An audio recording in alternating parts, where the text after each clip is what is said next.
The stagecoach lurched to a violent stop, throwing Margaret Lawrence against the wooden seat so hard her teeth rattled. And when the driver's gruff voice shouted that they could go no further through the blizzard, she felt her heart drop into her stomach like a stone into a frozen well. She pressed her gloved hand against the frosted window, peering through the tiny clear spot her breath had made in the ice. Nothing but white. Mountains of white snow falling so thick she could barely see 3 feet beyond the coach. This was not what she had expected when she agreed to travel to California to become a mail-order bride to a rancher named Howard Harrison. The letters had promised sunshine, rolling hills covered in golden grass, vineyards stretching as far as the eye could see. Not this. Never this. "Miss, you cannot stay in the coach," the driver called down, his voice muffled by the howling wind. "We are abandoning it here. The horses cannot pull through this pass. You must come with us back down the mountain or try to make it to Calistoga on foot. It is only 2 miles ahead, but in this weather, it might as well be 20. Margaret's hands shook as she gathered her small carpet bag. Everything she owned in the world was in that bag, and the trunk strapped to the back of the coach. 23 years of life reduced to a few dresses, her mother's Bible, and a silver locket that held a faded daguerreotype of her parents. Both dead now. Both buried in the cold Pennsylvania ground while she fled west to escape the debt collectors and the factory work that had been slowly killing her spirit. She climbed down from the coach, her boots immediately sinking into snow that came up past her ankles. The cold bit through her wool coat like it was made of paper. The other passenger, an older man heading to Sacramento, had already started back down the trail with the driver. They did not wait for her. 2 miles, she whispered to herself, clutching her bag to her chest. Howard Harrison was waiting for her in Calistoga. He had paid for her passage. He had written such kind letters about his ranch, about how he needed a wife to help him build a life in this beautiful valley. She had memorized every word of those letters during the long journey west. She could not turn back now. Margaret put her head down and walked into the white wall of wind and snow. The cold was unlike anything she had ever experienced. In Pennsylvania, winters were harsh, but this was different. This was a freak spring storm that had blown down from the high Sierras, the kind that came without warning and buried everything in its path. Her fingers went numb inside her gloves within minutes. Her face felt like it was being scraped with razor blades. Each breath burned her lungs. She counted her steps to keep herself moving forward. 100 steps. 200. 500. The road had disappeared beneath the snow. She could only guess at the direction, following what she hoped was the path of least resistance through the trees. Her bag grew heavier with each step, but she could not let it go. She could not arrive at her future husband's home with nothing but the clothes on her back. At 1,000 steps, she stumbled over a buried rock and went down hard on her knees. The impact jarred her whole body, and for a moment she simply knelt there in the snow, gasping. "Get up," she told herself. "Get up or you will die here." But her legs did not want to obey. The cold had seeped into her bones, making everything feel distant and slow. She forced herself to stand, swaying like a drunk. Keep moving. Just keep moving. But which direction? She turned in a slow circle, seeing nothing but white in every direction. The trees were ghosts. The sky and ground had merged into a single blank canvas. Panic rose in her throat, sharp and acidic. "Help," she called out, but her voice was tiny against the roar of the wind. "Someone help me." No answer came. She chose a direction at random and kept walking, though she no longer knew if she was heading toward Calistoga or deeper into the wilderness. Her teeth chattered so hard she thought they might shatter. Ice had formed on her eyelashes, making it difficult to blink. The carpet bag slipped from her frozen fingers and she left it behind without realizing it. Time lost all meaning. She might have been walking for minutes or hours. The world had narrowed to nothing but the next step and the next and the next, until even that became too much. Margaret's knees buckled and she went down face first into the snow. She tried to push herself up, but her arms would not respond. The cold felt different now, almost warm, almost comfortable. She could just rest here for a moment, just close her eyes for a moment. She thought of her mother's face, of the letters from Howard Harrison, of the life she would never have. Tears froze on her cheeks as she let the darkness take her. The cold was going away. She was floating. No, someone was carrying her. Strong arms cradled her against a warm chest. A voice, deep and urgent, cut through the fog in her mind. "Stay with me. Come on, stay with me." She tried to open her eyes but could only manage a flutter. A man's face swam into view. Dark hair plastered to his forehead, ice crusting his beard, eyes the color of summer sky despite the winter storm surrounding them. He was saying something else, but she could not make out the words over the wind. Then darkness again. The next time she surfaced toward consciousness, the howling wind was gone. She was aware of warmth, blessed warmth, seeping slowly back into her body. And pain. Oh God, the pain. Her fingers and toes felt like they were being stabbed with 1,000 needles. She tried to cry out, but her throat was too raw. "Easy now, easy," that same deep voice said, very close to her ear. "The pain means you are alive, means you are going to keep your fingers and toes. Just breathe through it." She felt a warm cloth being pressed gently against her face, wiping away the ice and snow. Then something warm and wet was being held to her lips. "Try to drink a little, just a sip." The liquid was warm and sweet, honey mixed with hot water. It hurt to swallow, but she managed a few small sips. The warmth spread through her chest, chasing away some of the deep cold that had settled there. Margaret finally managed to open her eyes fully. She was lying on a bed, buried under what felt like a dozen quilts. A fire roared in a stone fireplace nearby, casting dancing shadows across rough wooden walls.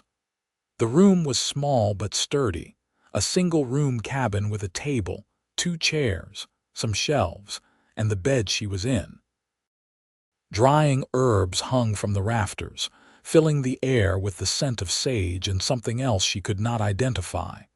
The man kneeling beside the bed was younger than she had first thought, maybe 28 or 30. His dark hair was still damp, hanging past his collar.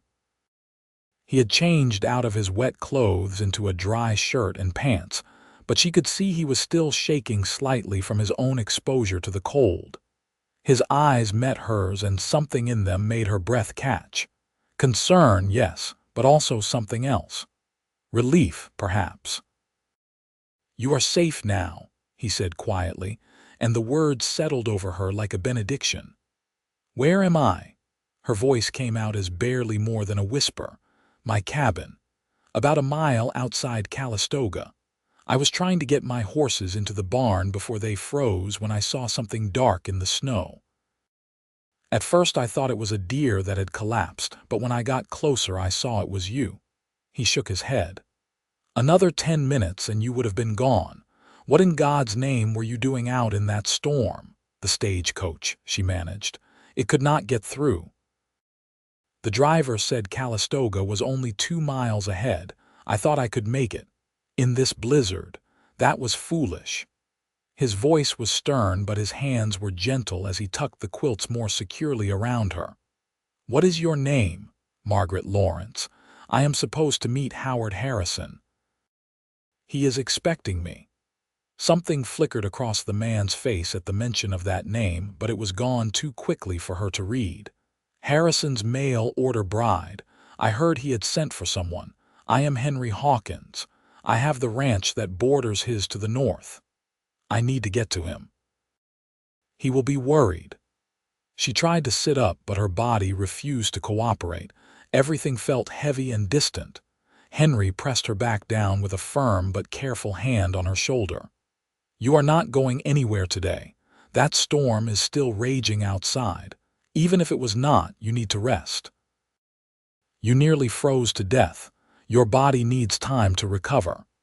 "But he is expecting me. The stage coach was supposed to arrive today." "No coach is getting through that pass today or probably for the next few days. Harrison will understand that. Right now, you need to focus on getting warm and getting your strength back." He stood and moved to the stove in the corner. "I am going to make you some broth. You need to get something hot in your stomach." Margaret watched him move around the small cabin with practiced efficiency. He was tall, she noticed, with the lean build of someone who worked hard every day. His hands were large and calloused, the hands of a rancher. There was a quiet competence to everything he did that she found oddly reassuring. "How bad is the storm?" she asked. "Worst I have seen in 5 years. Came out of nowhere. This time of year we usually just get rain, but the temperature dropped fast last night and turned it all to snow. The animals sensed it coming. That is what had me worried enough to get the horses secured." He glanced toward the single window, where snow was still piling against the glass. "We might be snowed in here for a day or two." The implications of that hit her slowly. Alone in a cabin with a strange man for days. Her reputation would be ruined before her marriage even began. As if reading her thoughts, Henry spoke without turning around. "I will sleep by the fire. You will have the bed. Your virtue is safe with me, Miss Lawrence. I give you my word as a gentleman." Something about the way he said it made her believe him. Margaret let her eyes close again, exhaustion pulling at her like a tide. She heard him moving around, the clink of a pot, the crackle of the fire, and then sleep took her under again. When she woke next, the light coming through the window was different. Late afternoon, perhaps, or early evening. The storm still raged outside. Henry sat at the table, working on what looked like a broken harness with leather-working tools. He looked up when he heard her stir. "How are you feeling?" "Warmer," she admitted. The terrible pain in her extremities had faded to a dull ache. "And hungry." A smile transformed his face, taking years off his weathered features. "That is a good sign. I have broth ready and some bread if you think you can manage it." He helped her sit up, propping pillows behind her back. Her head swam for a moment but settled. She was wearing a nightshirt that was far too large for her, and she had a vague memory of Henry wrapping her in it while she was half-conscious, his eyes carefully averted, his movements purely practical. The thought made her flush. The broth was simple but good, rich with the flavor of beef and vegetables. The bread was dense and hearty, clearly homemade. She ate slowly, feeling strength seep back into her body with each bite. "This is very good," she said. "Did you make it?" "I am a bachelor living alone. I had to learn to cook or starve." He leaned back in his chair, watching her with those steady blue eyes. "Tell me about yourself, Miss Lawrence. What made you decide to come all the way from wherever you came from to marry a stranger in California?" The question was asked gently, but Margaret felt the weight of it. She set down her spoon carefully. "Pennsylvania. I came from Pennsylvania. My parents died last year within 6 months of each other. Father from an accident at the mill, mother from grief and pneumonia. They left nothing but debts. I was working in a textile factory, trying to pay those debts, but the wages were barely enough to keep me fed and housed." She looked down at her hands, at the faded scars on her fingers from years of needlework. "I saw an advertisement in a newspaper, men out west looking for wives. It seemed like a chance for a better life. And Howard Harrison's letter stood out from the others. He seemed kind, educated. He wrote about his ranch, about the land here with such passion. He made it sound beautiful, like paradise." She met Henry's eyes. "I suppose that seems naive." "No," Henry said slowly. "It seems brave. It takes courage to leave everything behind and start over in a strange place." He was quiet for a moment, then added, "Harrison is not a bad man. He can be a bit full of himself sometimes, but his ranch is successful. You will have a comfortable life with him." There was something in his tone that made her ask. "But," Henry shook his head, "no buts. It is not my place to speak of another man's character." He stood and moved to the window, looking out at the storm. "I should check on the animals before it gets dark. Will you be all right alone for a few minutes?" "Yes, of course." She watched him pull on a heavy coat and wrap a scarf around his face before stepping out into the white fury of the blizzard. The door slammed shut behind him, and suddenly the cabin felt very empty. Margaret looked around the small space more carefully now. It was clean and well organized, but sparse. Few personal touches. A single photograph on the mantel showed a family, parents and several children. Henry must have been one of the boys, though it was hard to tell. There were books on a shelf, more than she would have expected. She could make out titles on some of the spines. Shakespeare, Whitman, Mark Twain, a rancher who read poetry. That was unexpected. She pushed the quilts back and slowly swung her legs over the side of the bed. Her body protested but obeyed. Standing was harder. The room tilted and swayed, but she gripped the bedpost and waited for it to steady. She needed to move to prove to herself that she was recovering. Slowly, carefully, she made her way to the window. The world outside was a swirling mass of white. She could barely make out the dark shape of what must be the barn, maybe 30 feet from the cabin. Henry was somewhere out in that, taking care of his animals, making sure they would survive the storm. It said something about him, that he would go out into that cold and danger for them. The door burst open suddenly, and Henry stumbled back inside, bringing a gust of frigid air and snow with him. He saw her standing by the window and his eyes widened. "You should not be out of bed," he said, quickly shedding his coat and coming toward her. "I needed to move. I cannot just lie there forever. It has only been a few hours." But he did not force her back to bed. Instead, he guided her to one of the chairs by the fire. "At least sit somewhere warm." He was covered in snow, his beard full of ice again. Without thinking, Margaret reached up and brushed some of the ice away from his face. He went very still at her touch, his eyes meeting hers. For a long moment, neither of them moved. Then Henry stepped back, clearing his throat. "I should change into dry clothes again," he said, his voice rough. While he moved to the far corner and changed with his back to her, Margaret stared into the fire and tried to understand what had just passed between them. It was nothing, she told herself, just a simple touch, gratitude for saving her life. But her hand still tingled where she had touched his face, and her heart was beating faster than it should. "Are your animals all right?" she asked, trying to fill the sudden awkward silence. "Cold but alive." "I have 2 horses, 3 cows, some chickens. They are all in the barn with plenty of feed and water. They will be fine until morning." He came back to the fire, keeping a careful distance between them now. "You should eat more if you can. You need to rebuild your strength." They ate dinner together as the storm raged outside and darkness fell completely. Henry made coffee, strong and bitter, and Margaret found herself telling him about her life in Pennsylvania. About her parents, about the factory work, about the long journey west. He listened with a focus that made her feel truly heard, truly seen, in a way she had not felt in a very long time. In turn, he told her about his ranch. How he had come to California 6 years ago from Colorado after his father died and left him a small inheritance. How he had bought this land and built this cabin with his own hands.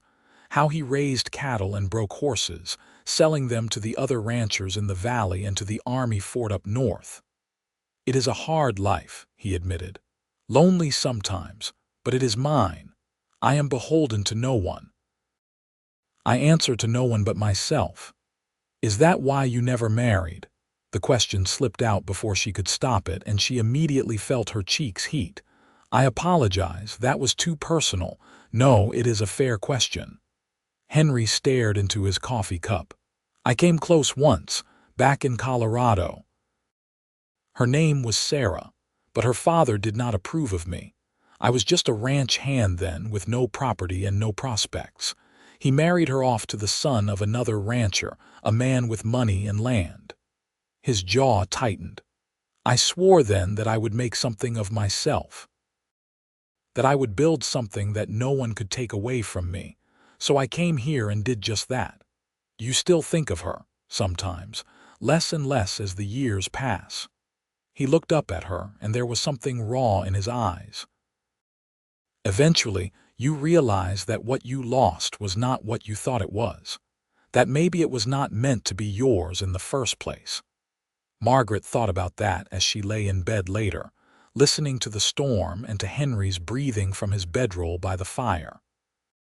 She was supposed to marry Howard Harrison in a few days. That was the plan. That was why she had come all this way. But lying here in Henry Hawkins' cabin, warm and safe because of his courage and kindness, she could not help but wonder what kind of man Howard Harrison would turn out to be, and why the thought of meeting him filled her with less anticipation than it should. The storm blew itself out during the night. Margaret woke to sunlight streaming through the window and the sound of Henry moving around the cabin, building up the fire. She sat up slowly, testing her body. Still sore, still tired, but better. Much better. Good morning, Henry said when he saw her awake. How do you feel? Like I might actually live. She managed a smile. Thank you for everything. You saved my life. Anyone would have done the same, but you are the one who did it. She held his gaze. I will not forget that. He cleared his throat and turned back to the stove. I will make breakfast, then I need to dig us out. There must be 3 feet of snow out there. After a breakfast of eggs from his chickens and more of that dense bread, Henry bundled up and went outside to start shoveling. Margaret washed the dishes and tidied the cabin, needing to do something useful. She found her clothes hanging by the fire, dry now, and changed out of Henry's nightshirt back into her dress. It was wrinkled and stained from her ordeal, but it was hers. When she looked out the window, the world had been transformed. Everything was buried under a thick blanket of pristine white snow. The sun sparkled off it so brightly it hurt to look at. Henry was working to clear a path from the cabin to the barn, his breath puffing out in great clouds. Margaret pulled on her coat, which Henry had dried by the fire, and stepped outside. The cold was sharp but manageable now that the wind had died. Henry looked up in surprise when he saw her. You should stay inside where it is warm. I have been lying in bed long enough. Put me to work. He looked like he wanted to argue, but something in her expression must have convinced him. He handed her a smaller shovel, and together they cleared the path. It was hard work, and Margaret had to stop frequently to catch her breath, but it felt good to be moving, to be doing something. When the path to the barn was clear, Henry showed her his animals. The horses were a matched pair of bays, beautiful and well cared for. The cows were placid creatures who watched her with big brown eyes. The chickens clucked and fussed in their coop. They are wonderful, Margaret said, stroking one of the horses' noses. The animal whuffed softly against her hand. That is Copper, Henry said. The other is Penny. I raised them from foals. They will do anything for you if you treat them right. There was such pride and affection in his voice when he talked about his animals. Margaret found herself smiling. You are a good man, Henry Hawkins. He looked at her then, really looked at her, and something passed between them again. That same spark, that same connection she had felt before. This time neither of them looked away. Margaret, I need to tell you something about Howard Harrison. Henry's voice was serious now. I said before that he was not a bad man, and that is true, but there are things you should know before you marry him. Her stomach tightened. What things? He is older than you probably expect, past 40. He has been married before. His first wife died in childbirth 5 years ago along with the baby. He does not talk about it much, but I know it changed him, made him harder. Henry ran a hand through his hair, clearly uncomfortable. He is also very particular about how things should be done. He has certain expectations for how a wife should behave. He is not cruel, but he is not warm either. Margaret absorbed this information slowly. The letters had not mentioned any of this. Howard Harrison had presented himself as a successful rancher looking for a helpmate, a partner. He had not mentioned his age or his previous marriage. She supposed he had not technically lied, but the omissions felt like lies nonetheless. "Why are you telling me this?" she asked quietly. "Because you deserve to know what you are walking into." Henry met her eyes. "And because I would not be able to live with myself if I did not tell you." "What choice do I have? He paid for my passage. I have no money to go back east even if I wanted to. I have nowhere else to go." "You have a choice." Henry took a step closer to her. "You could stay here," her breath caught. "What? Stay here, with me?" The words came out in a rush, like he had been holding them back and could not contain them anymore. "I know we just met. I know this is crazy. But Margaret, I have never felt like this about anyone, not even Sarah. From the moment I saw you in the snow, something in me just knew, you belong here, with me." Margaret's heart was pounding so hard she thought it might burst from her chest. Everything she had been feeling, everything she had been trying not to feel, came rushing to the surface. "Henry, I cannot. You do not know me. I do not know you. We have spent one day together. Then stay longer. Give us a chance to know each other." He reached out and took her hand, his fingers warm and strong around hers. "I am not a rich man like Harrison. I do not have his big house or his success. But I can promise you this. I will treat you as an equal, as a partner. I will never expect you to be anything but yourself. And I will spend every day trying to make you happy." Tears pricked at Margaret's eyes. It was everything she had hoped to find when she answered that advertisement. Everything she had dreamed of during the long journey west. But could she really throw away her plans, her commitment to Howard Harrison, for a man she had just met? "I need to think," she whispered. "This is all so much." Henry nodded and released her hand, though she could see the disappointment in his eyes. "Of course. I understand. I should not have said anything. You have been through an ordeal and I am taking advantage." "No." She touched his cheek again, unable to stop herself. "You are being honest. That is not taking advantage, but I need time to sort out my feelings.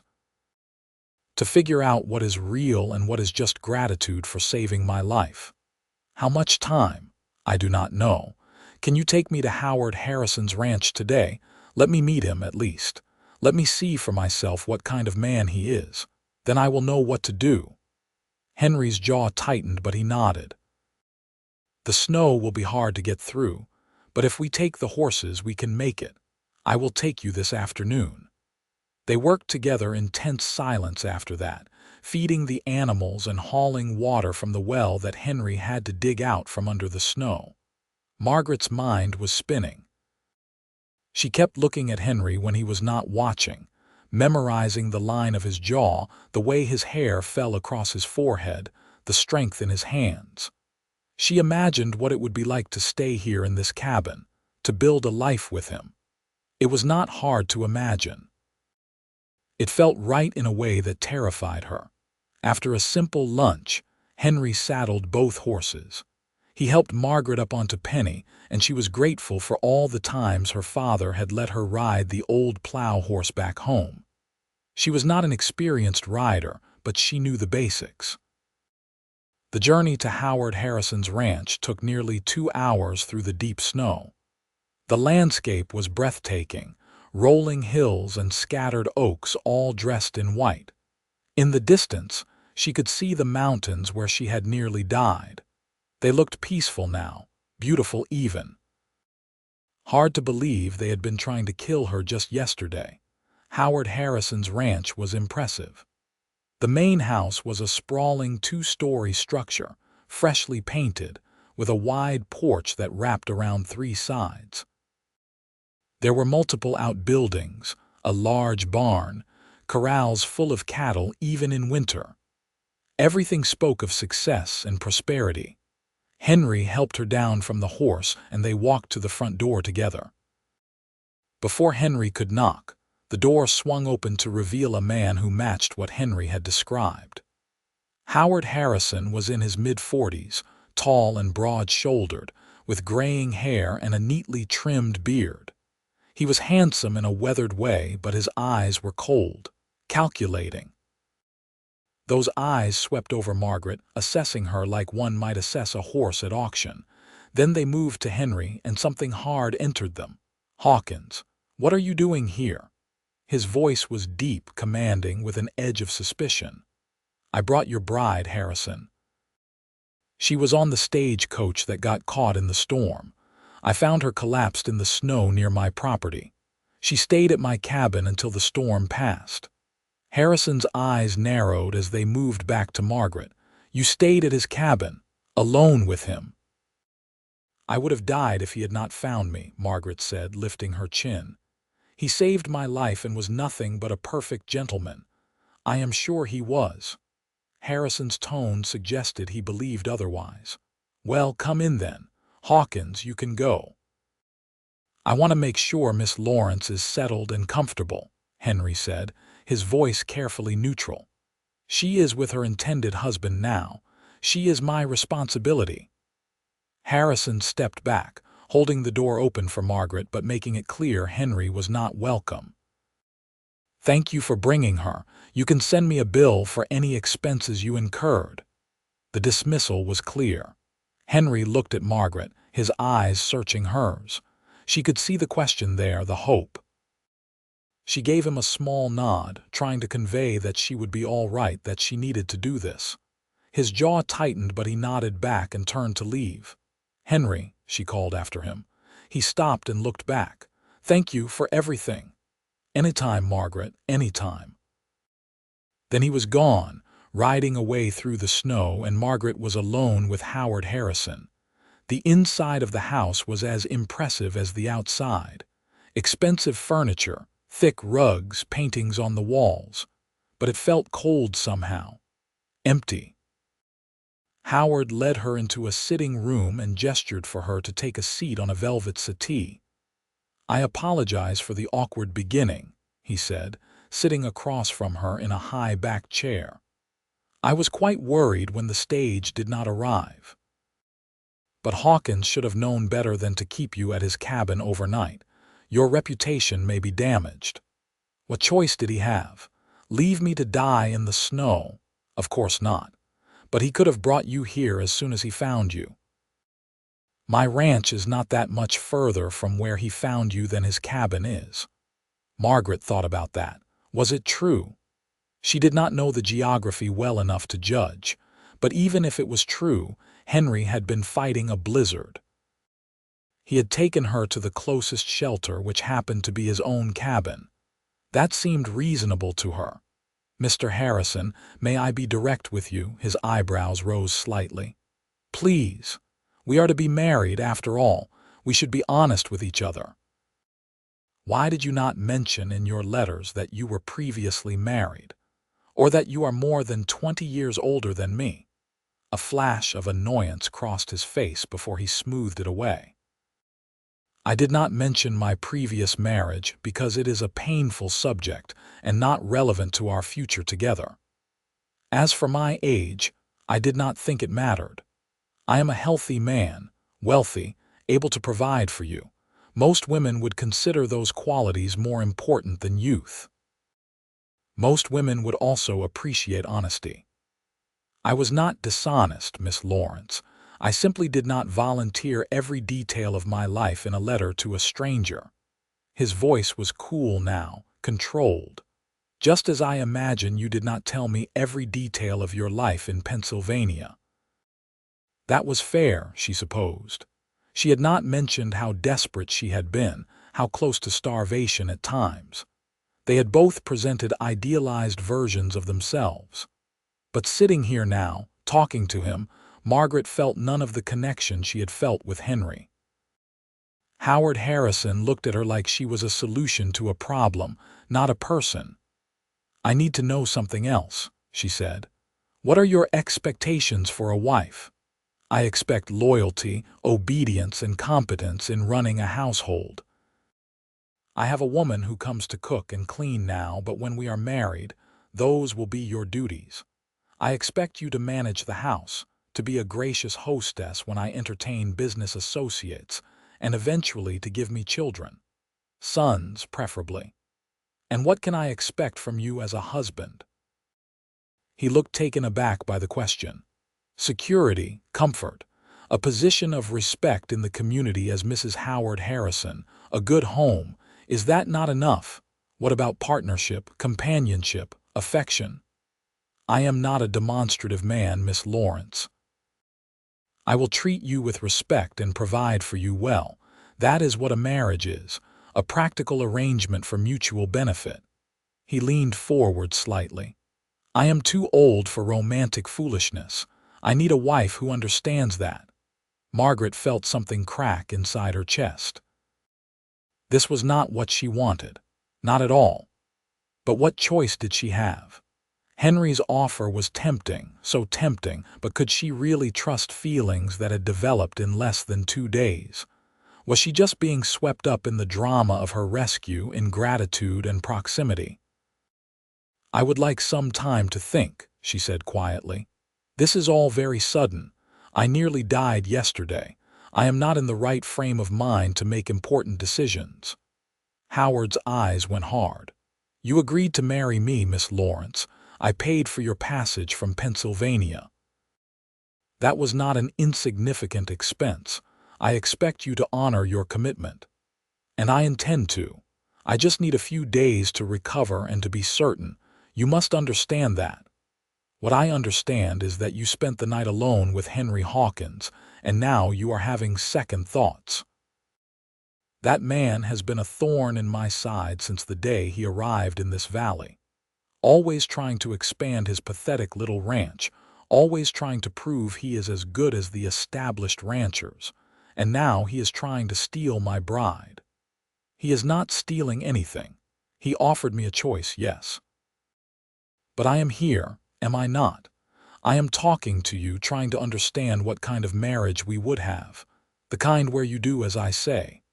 Howard stood abruptly. "You will stay here as a guest until the wedding. It will take place in 3 days, as soon as I can arrange for the preacher to come from town. That will give you time to recover and to come to your senses. And if I decide I cannot marry you, then you will owe me for your passage west. I will expect repayment in full.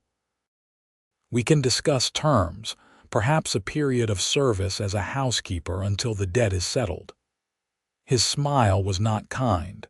"But I do not think it will come to that. You seem like an intelligent woman. You will make the practical choice." He left her then, showing her to a guest room upstairs and informing her that dinner would be at 6. The room was beautiful, with a large, comfortable bed and fine furnishings. But Margaret sat on the edge of the bed and felt like crying. This was not what she had imagined. This was not what she had hoped for. She thought about Henry's cabin, small and simple but full of warmth. She thought about the way he had listened to her, really listened, like her thoughts and feelings mattered. She thought about the way her heart had stuttered when their eyes met, the way her hand had tingled when she touched his face. But was that love or just circumstance? How could she know? The next 3 days were some of the longest of Margaret's life. Howard was correct in his actions, if not his warmth. He provided her with everything she needed. New dresses, good food, a comfortable room. He introduced her to his housekeeper, a stern older woman named Mrs. Chen who clearly ran the household with an iron fist. He showed her around the ranch, explaining how everything operated, but he never asked about her interests, never inquired about her thoughts on anything beyond household management. He talked at her, not with her, and he made it clear that he expected absolute obedience once they were married. On the second day, Henry showed up at the front door. Howard refused to let him in, but Margaret heard raised voices and looked out her bedroom window to see them arguing in the yard. She could not hear what they were saying, but Henry looked furious and desperate. Howard looked coldly amused. Finally, Henry left, but not before looking up at her window. Their eyes met across the distance, and Margaret pressed her hand against the glass, wishing she knew what to do. On the third day, the day before the wedding, Margaret was helping Mrs. Chen in the kitchen when there was a commotion outside. She looked out to see a woman arriving on horseback, riding like the devil was chasing her. The woman was beautiful, with dark hair and flashing eyes. She stormed up to the house and pounded on the door. Howard answered, and Margaret heard him say, "Elena, what are you doing here? I heard you were getting married. I had to see if it was true. It is none of your concern." "How can you say that to me?" The woman's voice broke. "After everything between us." Howard grabbed the woman's arm and pulled her away from the house, out toward the barn. Margaret watched them argue, saw the woman crying, saw Howard's face remain cold and unmoved. Finally, the woman rode away and Howard returned to the house. He saw Margaret watching. "Curiosity is an unattractive quality in a wife," he said coldly. "Who was that woman?" "No one important. A widow from town who had certain expectations that I never encouraged." He came closer, his eyes hard. "Let me be very clear, Miss Lawrence. When we are married, you will not question me. You will not involve yourself in my business. You will run my household and give me children and be grateful for the life I provide. That is all. Do you understand?" Margaret understood perfectly. She understood that this man would crush her spirit within a year, that she would become a ghost in this big, cold house, valued only for what she could provide him, never for who she was. She thought about her mother, who had loved her father so much that losing him had killed her. She thought about Henry's offer, his promise to treat her as an equal. And she made her decision. "I understand," she said quietly. "I understand that I cannot marry you, Mr. Harrison." His face went red. "What did you say?" "I said I cannot marry you. I am sorry for any expense or inconvenience I have caused, but I would be miserable as your wife, and I think, deep down, you would be miserable with me too. You need someone who will be content with the role you are offering. That is not me. You think you can just walk away. You owe me money. You have nowhere to go. I will find a way to repay you. I will work whatever it takes, but I will not marry you." Howard grabbed her arm, his grip bruising. "You are making a terrible mistake. Hawkins has turned your head with his pretty words, but he has nothing to offer you. He will never be more than a small-time rancher barely scraping by. With me, you would have had everything. I would have had everything except what matters most." Margaret pulled her arm free. "I am leaving now. Please have someone take me to town." "Fine, go. But do not come crying back to me when Hawkins disappoints you." Howard's face was ugly with rage. "And you will pay back every cent, even if I have to take you to court. I will pay you back, I promise." Margaret gathered her few belongings. The clothes that Howard had bought her left behind, taking only what she had arrived with. Mrs. Chen arranged for one of the ranch hands to drive her to town in a wagon. The man was silent during the ride, and Margaret spent the time trying not to second-guess her decision. Calistoga was a small town, one main street with a general store, a saloon, a church, a doctor's office, and a few other businesses. The wagon let her off in front of the general store and drove away. Margaret stood there with her carpetbag, which Henry had retrieved from the snow and brought to Harrison's ranch, and tried to figure out what to do next. She had no money, no way to get to Henry's ranch on foot, and she was not even certain which direction it was from town. She could go to the church, ask for help, but what could they do? She needed work, needed a way to earn money both to live and to pay back Harrison. The door to the general store opened and a woman came out, middle-aged with kind eyes. She stopped when she saw Margaret standing there looking lost. "Are you all right, dear?" the woman asked. "I am looking for work," Margaret said. "Any kind of work. I am a good seamstress, and I have experience with household management." The woman studied her for a long moment. "You are that mail-order bride who came for Howard Harrison, are you not? The one who stayed at Henry Hawkins' place during the storm." News traveled fast in small towns. Margaret nodded. "I was supposed to marry Mr. Harrison, but I realized we would not suit. Now I need to find a way to support myself and repay him for my travel expenses." "So you are not marrying anyone?" "Not at the moment, no." The woman smiled. "My name is Dorothy Miller. My husband and I run this store. Our assistant just left to get married herself, and we need someone to help with the customers and keep the books.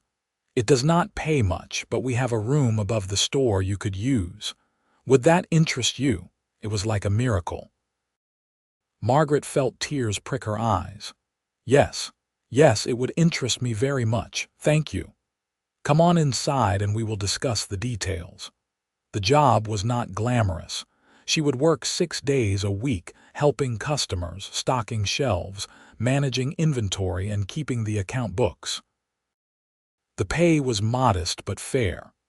The room above the store was tiny, just large enough for a bed and a washstand, but it was private and it was hers. Margaret accepted on the spot. That night, lying in her narrow bed, she thought about Henry. She needed to see him, to tell him what she had decided. But was it fair to show up on his doorstep when she had nothing to offer? She was working in a store, living in a room barely bigger than a closet. She would be spending every extra penny paying back Harrison for the foreseeable future. What kind of life could she build with Henry when she was starting with less than nothing? She decided to wait, to get on her feet first, to prove to herself that she could stand on her own before she leaned on anyone else. It was practical. It was smart. It was also cowardly, some part of her whispered, but she ignored it. 2 weeks passed. Margaret settled into her new life. She liked working in the store, liked meeting the people who came in. Calistoga was small enough that she quickly began to recognize the regulars. She was careful with her money, living simply, setting aside every penny she could toward her debt to Harrison. At this rate, it would take her nearly 2 years to pay him back, but she was determined to do it. Henry came into the store on a Thursday afternoon. Margaret was restocking fabric bolts when she heard the bell over the door chime. She turned and there he was, and her heart nearly stopped. He looked thinner, with dark circles under his eyes like he had not been sleeping well. When he saw her, he went completely still. "Margaret." "Hello, Henry." They stared at each other for a long moment. Margaret was acutely aware of Dorothy watching them with interest from behind the counter. "I heard you were working here," Henry said finally. "I wanted to give you time to settle in before I came by. I did not want to pressure you." That was considerate. Her voice sounded stiff and formal even to her own ears. "Can we talk?"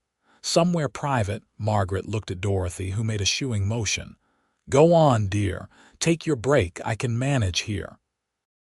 They walked to a small park at the edge of town, nothing more than a patch of grass with a few trees and a bench. Neither of them sat. They stood facing each other, the afternoon sun warm despite the lingering snow on the distant mountains. "Why did not you come to me?" Henry asked, and there was hurt in his voice. "After you left Harrison's, why did you not come to me? I have been going out of my mind wondering if you were all right, if you had changed your mind about everything. I could not come to you with nothing, Margaret said. I owe Howard Harrison money. I need to pay him back. I need to prove that I can take care of myself. You do not need to prove anything to me. Henry took a step closer. Margaret, I do not care about money or debts. I care about you. These past 2 weeks have been hell. I wake up every morning and the first thing I think about is you. I go to bed every night wondering where you are, if you are safe, if you are happy. I am safe. I am working. It is a good job. But are you happy? He reached for her hand and this time she let him take it. Because I am not. I am miserable without you. Margaret felt the tears she had been holding back for weeks finally spill over. I am not happy either. I think about you constantly. When I am working, when I am lying in bed at night, you are all I see. But Henry, I cannot just move into your cabin and let you take care of me. That is not who I am. I am not asking you to let me take care of you. I am asking you to be my partner, my equal. He cupped her face with his free hand, his thumb gently wiping away her tears. Work at the store if that makes you happy. Pay back Harrison if that is important to you. I will help if you will let me, but I will not force it. Just be with me. Let us build a life together. You barely know me. I know that you are brave enough to start over in a strange place. I know that you are kind to animals and that you read the titles on my bookshelves when you thought I was not looking. I know that you have a sharp mind and that you do not let people push you around, even when they have money and power. I know that when I look at you, I see my future. His voice dropped to a whisper. And I know that I am falling in love with you. Maybe I already have fallen. I know it is fast and crazy, but it is true. Margaret let out a sob that was half laugh. I am falling in love with you too. I think I started falling the moment I woke up in your cabin and you told me I was safe. Henry pulled her into his arms and kissed her. It was not her first kiss, but it was the first one that mattered. The first one that felt like coming home. She wrapped her arms around his neck and kissed him back, pouring everything she felt into it. All the fear and uncertainty and hope.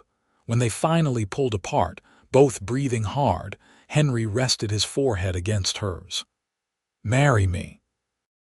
Not because you need to, not because you have nowhere else to go, but because you want to, because you love me the way I love you. Yes, Margaret whispered. Yes, I will marry you. They were married 2 days later by the preacher in the little church in Calistoga. Dorothy and her husband stood as witnesses. Margaret wore a simple blue dress that Dorothy had helped her pick out from the store's stock. Henry wore his best shirt and pants, his hair freshly cut, his beard neatly trimmed. It was nothing like the grand wedding Howard Harrison had been planning, but it was perfect. Margaret kept her job at the store, at least for a while. She and Henry agreed that she would work until her debt to Harrison was paid off. Henry tried to give her the money several times, but she refused. This was something she needed to do herself, a matter of pride and principle. He eventually stopped arguing and just supported her decision. Living in Henry's cabin was everything Margaret had imagined and more. They quickly fell into a comfortable rhythm, sharing chores and meals and long conversations by the fire. Henry taught her how to ride better, how to handle the cattle, how to read the weather by watching the animals. Margaret taught him more complicated cooking, how to preserve food more efficiently, how to turn his simple cabin into a real home. And at night, they lay in each other's arms and talked about their dreams. Henry wanted to expand his herd, maybe add some sheep. Margaret wanted to start a garden in the spring, grow vegetables and herbs. They wanted children, eventually. A whole houseful if they were blessed. 6 months after their wedding, Margaret made the final payment on her debt to Howard Harrison. She delivered it in person, riding to his ranch with Henry beside her. Harrison took the money without comment, his face hard. "I hope you are satisfied," he said coldly. "I hope your choice brings you everything you hope for." "It already has," Margaret said simply. "I wish you well, Mr. Harrison. I hope you find what you are looking for too." As they rode away from Harrison's ranch for the last time, Margaret felt a weight lift from her shoulders. She was free, truly free. No debts, no obligations to anyone but herself and the man she loved. "Thank you," she said to Henry. "For what? For giving me a choice. For respecting my decisions even when they were hard for you, for being patient with me. You do not need to thank me for that. That is just what you do when you love someone." He reached over and took her hand. "Come on. Let us go home." The first year of their marriage was hard work but full of joy. They survived a drought that summer, a hard winter the following year. There were struggles and setbacks, times when money was tight and the future felt uncertain. But they faced everything together, and that made all the difference. Margaret eventually left her job at the store when she became pregnant. Their first child was born in the spring of 1876, a healthy boy they named James, after Henry's father. Margaret had never known she could love someone so much, so completely. Watching Henry with their son, seeing the gentleness and wonder in his eyes as he held the tiny baby, made her fall in love with him all over again. 2 years later, their daughter was born. They named her Rose after Margaret's mother. She came into the world screaming and did not stop for the first 3 months, but they loved her fiercely anyway. The ranch grew slowly but steadily. Henry bought more land, expanded the herd. They built a larger house to accommodate their growing family, though Margaret insisted on keeping the original cabin standing. That was where their life together had really begun, she said. That was where he had brought her when she was dying and told her she was safe. That was sacred ground. By the time their third child was born, another boy they named Thomas, the ranch was successful enough that they could afford to hire help. But Margaret and Henry still worked alongside their hired hands. They taught their children the value of hard work, of honesty, of treating people with respect regardless of their station in life. The years passed in a blur of seasons. Spring plantings and summer harvests, fall round-ups and winter storms. James grew tall and serious, with his father's eyes and his mother's determination. Rose was wild and fearless, always climbing trees and riding horses too fast.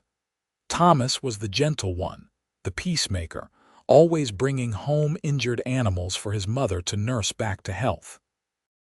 Margaret watched her children grow and felt grateful every single day for the choice she had made, for the courage to walk away from what was expected and reach for what she truly wanted. She thought sometimes about what her life would have been like if she had married Howard Harrison. Cold and empty, surely. She had heard through town gossip that he had eventually married a much younger woman from San Francisco, a society girl looking for adventure in the West. The marriage had lasted less than a year before she left him and returned to the city. He was alone now in that big house, growing older and more bitter.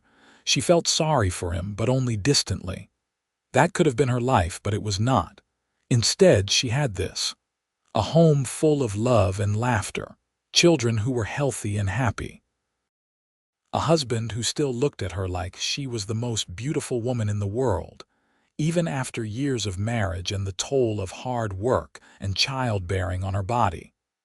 On their 10th wedding anniversary, Henry took her on a picnic up into the foothills, just the two of them. The children stayed with Dorothy and her husband, who had become like family over the years. It was late spring, and the hills were covered in wildflowers, brilliant splashes of color against the green grass. They ate the lunch Margaret had packed and then lay on their backs looking up at the sky, holding hands. "You ever regret it?" Henry asked. "Choosing me instead of a comfortable life with Harrison?" Margaret turned her head to look at him. Not for one single second, do you? Regret the best thing that ever happened to me? Not a chance. He rolled onto his side, propping himself up on one elbow so he could look down at her. I love you more now than I did the day we married. I did not think that was possible, but it is true. Every day with you is a gift. Even the hard days. The days when the cattle get out and I burn dinner and the children are all sick at once. Especially those days, because we face them together. He leaned down and kissed her softly. You are my partner, my equal, my best friend. You are everything I never knew I needed. You saved my life that day in the snow, Margaret said quietly. But not just physically. You saved me from a life that would have slowly killed my spirit. You gave me room to be myself, to grow, to dream. That is the greatest gift anyone has ever given me. I am the one who was saved, Henry insisted. I was so lonely before you came.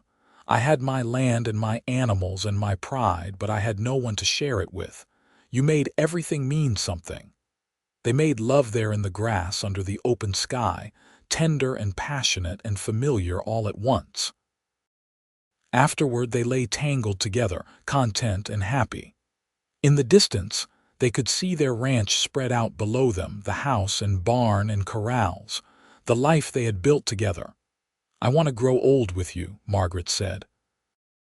I want to sit on our porch when we are 70 and watch our grandchildren play in the yard. I want to tell them the story of how we met, how you carried me through the snow and told me I was safe. That sounds perfect. Henry kissed the top of her head. That is exactly what we will do. And that is exactly what they did.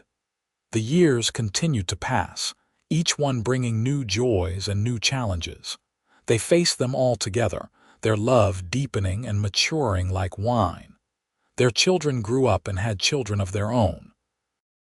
James took over most of the ranch operations as Henry got older, though Henry never fully retired. Rose married a doctor and moved to Sacramento, but came home often to visit. Thomas became a teacher in town, educating the children of Calistoga.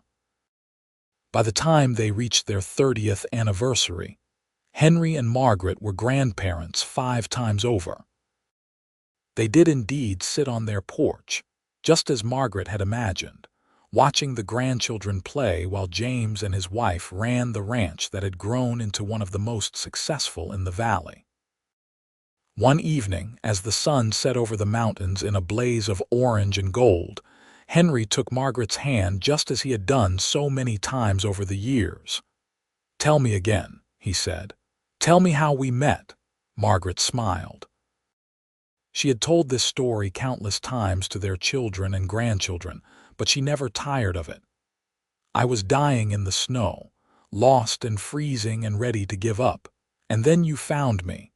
You carried me home and told me I was safe, and I was. I have been safe ever since because of you." "Best day of my life finding you," Henry said. "I thank God for that storm. I thank God you got lost. I thank God for..."